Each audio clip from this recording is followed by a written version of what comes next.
Alright guys, so we are going to, in this video, look at some of the chokes that we can do from turtle position that don't involve the gi. So the first choke that we're going to look at is Anaconda choke. So from the front headlock position, we've got again this arm over the top of the shoulder, arm underneath the armpit, good pressure through my partner. For the Anaconda, the arm is inserting from the shoulder and finishing in the armpit. For the Darce, it goes the opposite way around. It inserts at the armpit and finishes at the shoulder. So we're going to push the arm through, get your head down nice and low, ear on your partner so you're able to feed as deep as you can. If possible, for the Anaconda, we're going to want to break his arm down, pull his arm in. So number one, we get that bit of pressure on his neck. But number two, when I make the roll, he's not going to have as much base. We're going to lock it all up now. So we're going to place the hand onto the bicep, hand comes up round onto my partner's lat. To make sure that my head doesn't get crushed as I roll, I'm going to put my head down to the side. So don't leave your head in the middle of the back, bring it down towards where your arms are. We're going to sprawl and roll through. Now, we know we've got this correct when we're in tight, but also the back of his head is hitting our chest. So as I start to walk towards his legs, it breaks him down, tightens up the choke, and just kind of cranks his body. My aim is to find the legs. So I'm going to squeeze and start to walk my legs round until we get the tap. If his legs are there and we can hook his legs up, then even better. We can make that super, super tight. So again, from the front headlock position, ear comes down so we can reach through further.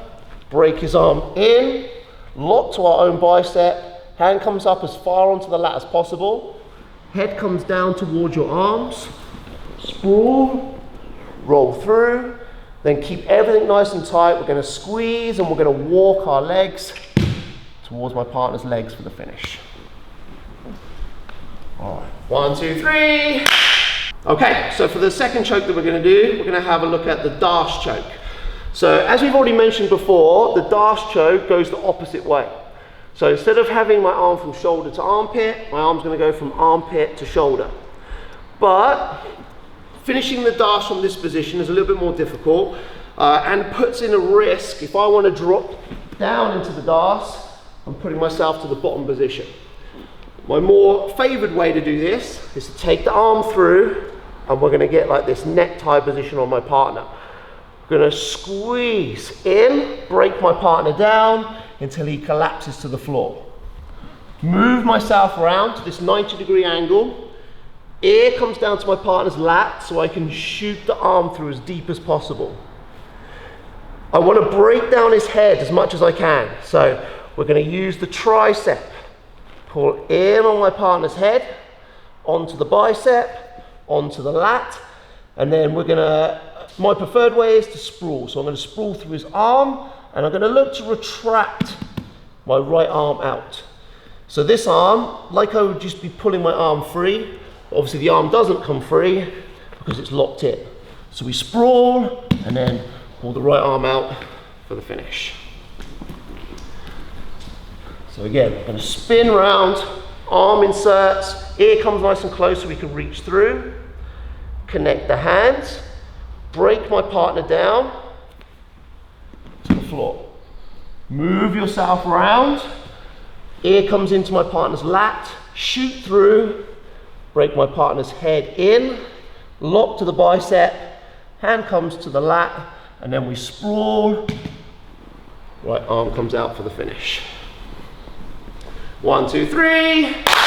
Okay, so the last one we're going to do is from that same front headlock position.